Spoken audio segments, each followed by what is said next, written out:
Okay, this video is going to be about the greatest victories of conservative nationalists in Europe for 2019. I'm not going to talk about everything, just the items that I found to be the most exciting. So, first on the list was the election in Estonia and the Estonian Conservative People's Party. Now, this is a hardline conservative nationalist party. They got about 8% of the vote in 2015. This year, they got about 17%. They got over double their score.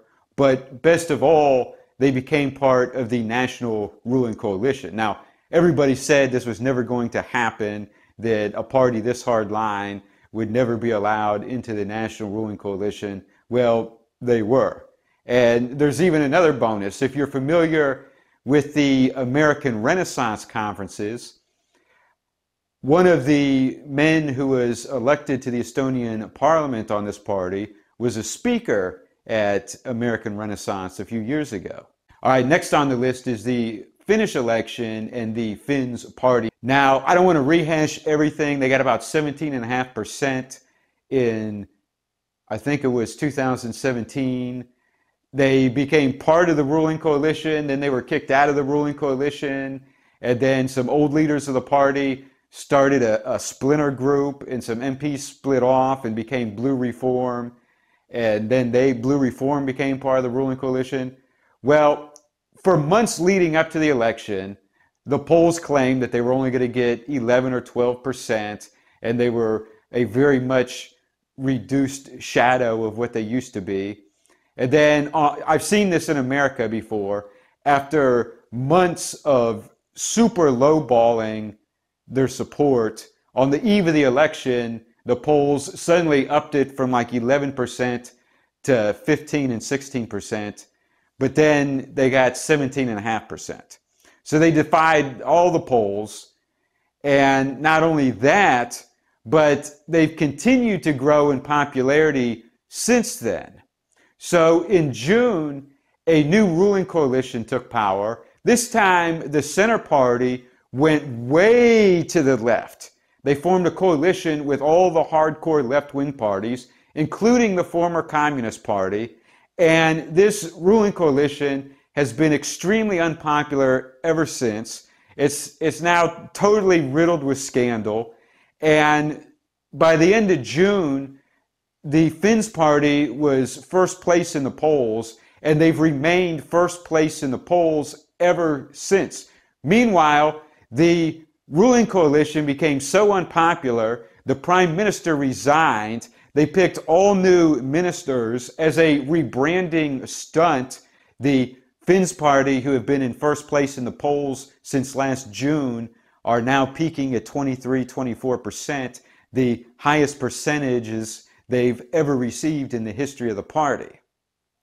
And so they're doing very well right now. Okay, next on the list is Vlaams Belang, or Flemish interest in Flanders. Now, this was a huge comeback year for this party. This is one of the first European political parties that I started following closely. Back around 06 or 07, I actually drove to Washington, D.C., and I met Philip de Winter and Frank Van Heck. Philip de Winter is still the leader of the party now.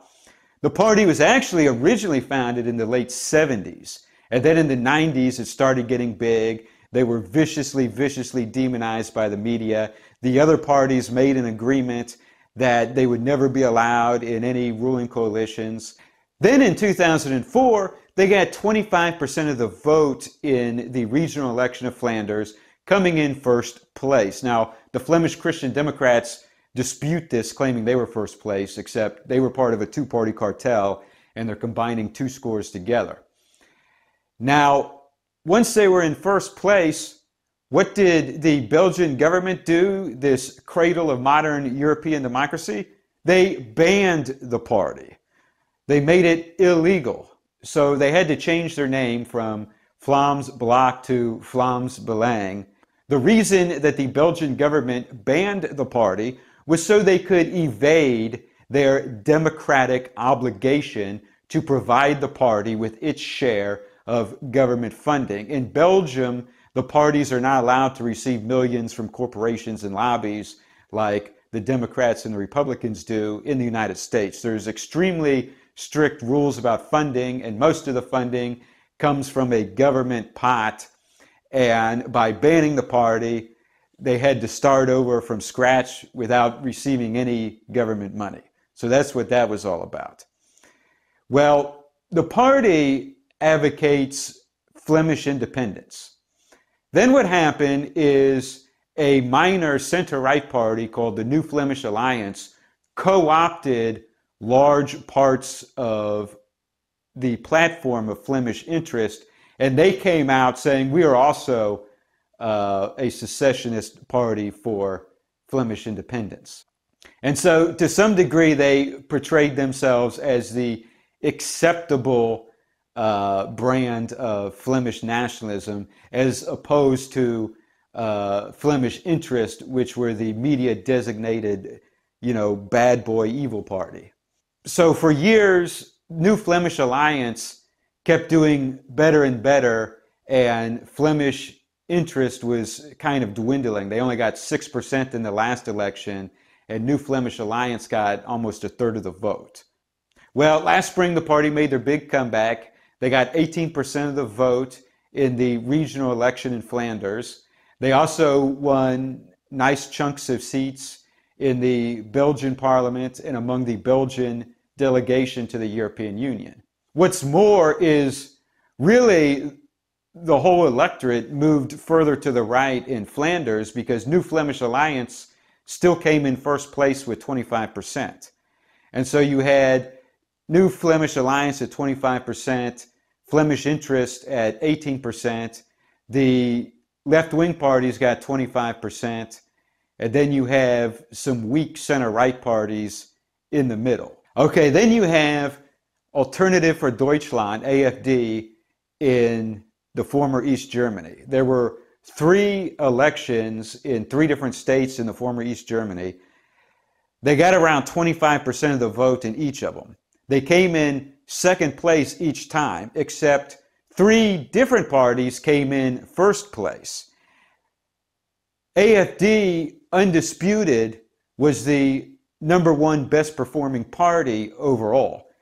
In fact, in Brandenburg and Saxony, people actually crossed party lines just to prevent AFD from getting a first place victory. And what's more is the AFD still has a lot of room for potential growth, because as we've seen in these voter flux charts, they did #1 in bringing former non-voters to the table.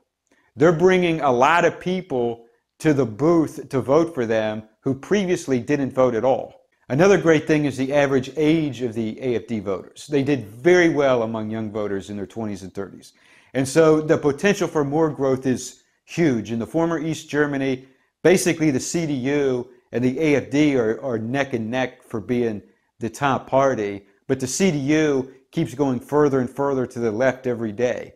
And so they're going to keep hemorrhaging voters to the AFD. The establishment is really worried about Bavaria right now. They think that could be the next region of Germany where the AFD could blow up. The next regional elections in Bavaria are in, I think, March, and the establishment is engaged in all kinds of undemocratic shenanigans to try to hurt the party. So we'll see what happens in Bavaria in March. All right, next is the Italian League, or Lega, in Italy. Now, the media around the world is trying to say that Matteo Salvini has been defeated because he's no longer interior minister.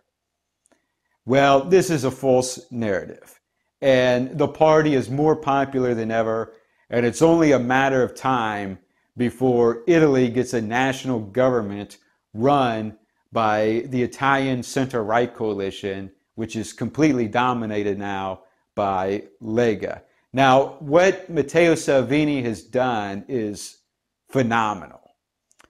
Now, first of all, this party goes back to, I think, the late 80s. It was a regional northern Italian secessionist party. The original founder and leader eventually embezzled a bunch of money from the party. It was a huge scandal. The party was left in complete shambles.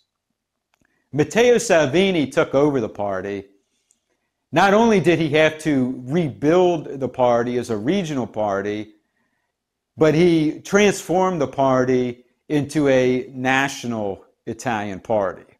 And then in the 2018 national election, Lega got about 17%, the highest percentage in the party's history, and they became part of the ruling coalition with Five Star Movement. As a general rule of thumb, parties are more likely to grow in popularity when they're in the opposition, and they're more likely to decline in popularity when they're in power, because people become disappointed, or they think that they sold out, or Five Star Movement is a perfect example of this. They were supposed to be super anti-establishment, but then once they were in power, it was hard to maintain that you're anti-establishment when you're the people running the country.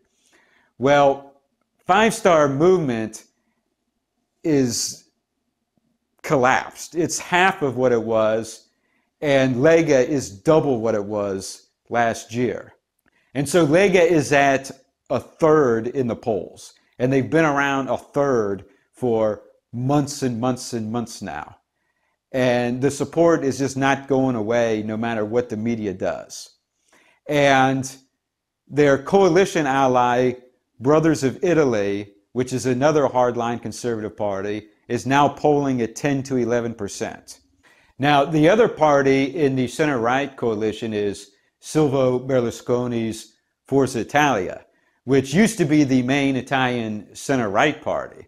Silvio Berlusconi has actually lost most of his support to the League and the Brothers of Italy. And so now they're the smallest member of the three.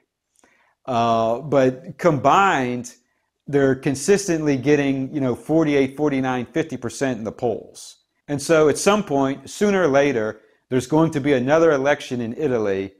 And as it stands right now, the center-right coalition is going to sweep into power. It's even conceivable that Lega and Brothers of Italy could gain a majority without even needing the help of Forza Italia. And so to further show how far they've come, there were 5 regional elections in Italy this past year.